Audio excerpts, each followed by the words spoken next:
ശ്രീനാരായണ ഗുരുദേവ തൃപ്പാദങ്ങളിൽ എൻ്റെ സാഷ്ടാംഗ പ്രണാമം. ശ്രീ മങ്ങാട് ബാലേന്ദ്രൻ സാറിൻ്റെ ഗുരുദേവ കഥാസാഗരം ഭാഗം 29 കാരുണ്യത്തിൻ്റെ കനിവ്. ഭാഗം 29 കാരുണ്യത്തിൻ്റെ കനിവ് ഇവിടെ ആരംഭിക്കുന്നു. വാരണപ്പള്ളി തറവാട്ടിൽ ഒന്നിലധികം കാലിത്തൊഴുത്തുകൾ ഉണ്ടായിരുന്നു. അവയെല്ലാം ചെറുഗ്രഹങ്ങൾ പോലെ വൃത്തിയും വെടിപ്പുമുള്ളതായിരുന്നു. വിവിധ ഇനങ്ങളിലുള്ള കന്നുകാലികളെ പരിപാലിക്കുന്നതിനും മേയ്ക്കുന്നതിനും ഒരു കൂട്ടം ജോലിക്കാർ തന്നെ ഉണ്ടായിരുന്നു. അവരിൽ ആരോഗ്യവും ചുറിയുറുക്കും ആത്മാർത്ഥതയുമുള്ള ഒരു യുവാവായിരുന്നു ചാത്തൻ. പുലയ സമുദായത്തിൽപ്പെട്ട അവനെ നാണുവിന് വലിയ ഇഷ്ടമായിരുന്നു. അതിനു കാരണം കന്നുകാലികളോടുള്ള അവൻ്റെ അളവറ്റ സ്നേഹവാത്സല്യങ്ങളായിരുന്നു. പുല്ലും വെള്ളവും കൊടുക്കുമ്പോഴും കുളിപ്പിക്കുമ്പോഴും പാൽ കറക്കുമ്പോഴുമൊക്കെ ചാത്തൻ ആ മിണ്ടപ്രാണികളോട് മിത്രങ്ങളോടെന്ന പോലെ കാര്യങ്ങൾ പറയാറുള്ളത് നാണു പലപ്പോഴും ശ്രദ്ധിച്ചിട്ടുണ്ട്. കന്നുകാലികളെ നാണുവിനും വളരെ ഇഷ്ടമായിരുന്നതുകൊണ്ട് പലപ്പോഴും നാണുവും അവയെ പരിപാലിക്കുവാൻ കൂടുമായിരുന്നു. അങ്ങനെ നാണുവും ചാത്തനുമായി ഒരു പ്രത്യേക സൗഹൃദം നാമ്പെടുത്തു. എങ്കിലും ഐത്താചാരത്തെ മറികടക്കുവാൻ ചാത്തനായില്ല.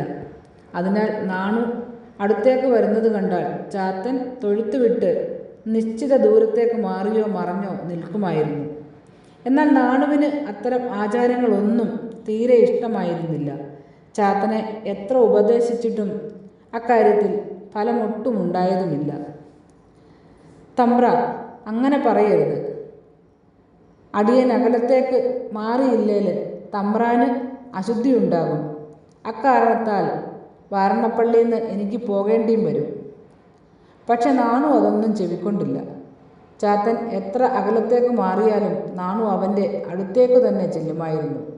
അവൻ്റെ ജീവിതത്തിൻ്റെ ദൈന്യതയും തലമുറകളായി തമ്പ്രാക്കന്മാരെ സേവിച്ചിട്ടും അടിമത്തത്തിൻ്റെ നോവുമാറാത്ത കുടുംബസ്ഥിതിയും അടച്ചുപൂട്ടുള്ളതും ചോർച്ചയില്ലാത്തതുമായ ഒരു കുടിയുടെ ഇല്ലായ്മയും ഒക്കെ പലപ്പോഴായി അറിഞ്ഞെങ്കിലും നാണുവിന് ചാത്തൻ പുലിയനോട് തോന്നിയിരുന്നത് വെറും സഹതാപമായിരുന്നില്ല. മറിച്ച് അവനും അവൻ്റെ കൂട്ടർക്കും മറ്റുള്ളവരെ പോലെ ജീവിക്കുന്നതിനുള്ള അവകാശമുണ്ടെന്ന് അവനെ ബോധ്യപ്പെടുത്തണമെന്ന ചിന്തയായിരുന്നു.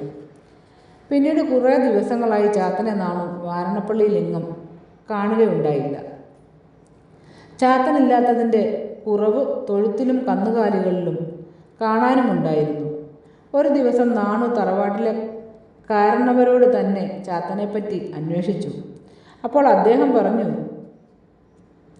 അപ്പോൾ വിവരങ്ങളൊന്നും നാണു അറിഞ്ഞില്ലേ? ഇല്ലല്ലോ. ചാത്തന് കുഷ്ഠരോഗം പിടിപെട്ടു. ആ രോഗം മൃത്യുവിനേക്കാൾ ഭയാനകമാണെന്ന് അറിയാമല്ലോ. അത് വളരെ കഷ്ടമായി പോയല്ലോ. ചാത്തൻ ഇപ്പോൾ എവിടെയാണ് ഉള്ളതെന്ന് അറിയാമോ? അവൻ അവൻ്റെ ചാളയിൽ തന്നെയുണ്ട്. ഒറ്റയ്ക്കാണെന്നാണ് കേട്ടത്. കുഷ്ഠരോഗികളെ ബന്ധുക്കൾ പോലും വർജിക്കും. അതാണല്ലോ നടപ്പ്. നാണു അവിടേക്കൊന്നും പോകേണ്ടതില്ല. ഇത്രയും കേട്ടപ്പോൾ തന്നെ നാണുവിന് വലിയ സങ്കടമായി. ഭീതി പരത്തുന്ന രോഗമാണ് കുഷ്ഠം.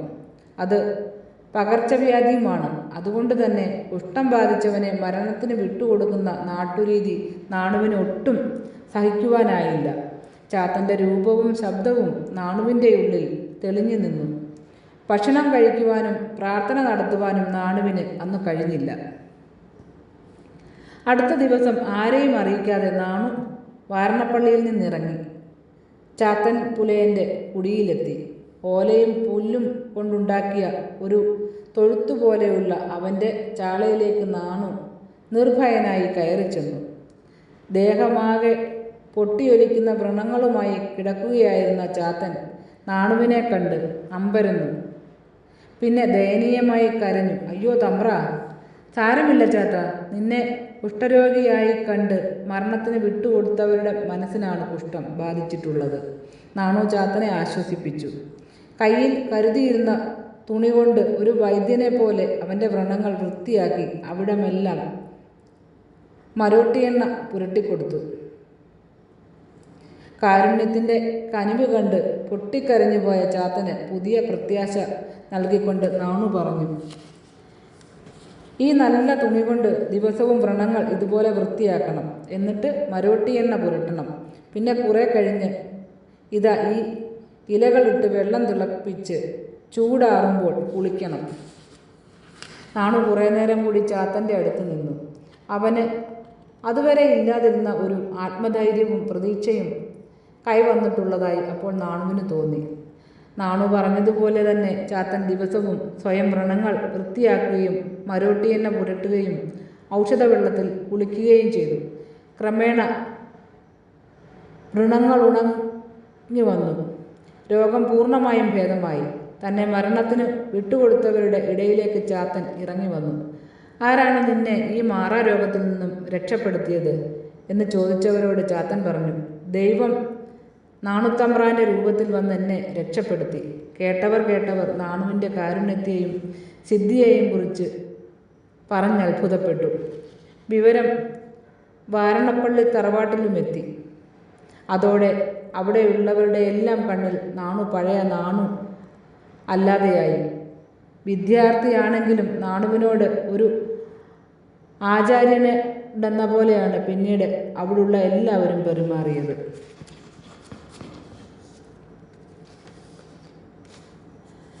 നമിച്ചിടുന്നേൻ ശ്രീ ഗുരുദേവാ തവ തിരുപാദങ്ങൾ, സ്തുതിച്ചിടുന്നേൻ ഞങ്ങൾ നിത്യം നാരായണമൂർത്തേ.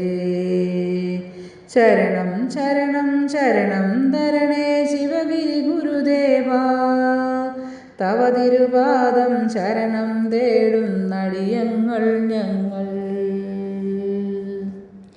ശ്രീ മങ്ങാട് ബാലേന്ദ്രൻ സാറിൻ്റെ ഗുരുദേവ കഥാസാഗരം ഭാഗം 29 കാരുണ്യത്തിൻ്റെ കനിവ് ഇവിടെ അവസാനിച്ചിരിക്കുന്നു. ഇതിൽ വന്നിട്ടുള്ള തെറ്റുകുറ്റങ്ങൾ സദയം ക്ഷമിക്കണമെന്ന് ഗുരുദേവനാമത്തിൽ അറിയിക്കുന്നു. നന്ദി, നമസ്കാരം. ഗുരുധർമ്മം വിജയിക്കട്ടെ.